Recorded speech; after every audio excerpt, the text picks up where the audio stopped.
Well, during this brief statement, President Biden reiterated the US's support for Israel's right to defend itself.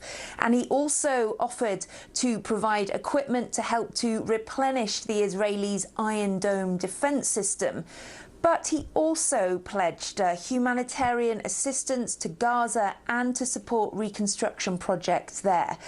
And he said that he believed that all Palestinians and all Israelis had equal rights to live in safety and security. And he offered his condolences to all the families who'd been bereaved, both Palestinian and Israeli, saying they'd endured some of the worst fighting that the region's seen for several years. And that kind of outreach to the Palestinians is perhaps a sign that he's been under pressure from some of his Democratic colleagues on Capitol Hill, some of the more progressive members of the party, including the only Palestinian American congresswoman on Capitol Hill, to speak more about the plight of the Palestinians and to pressure Israeli Prime Minister Benjamin Netanyahu to de-escalate the violence.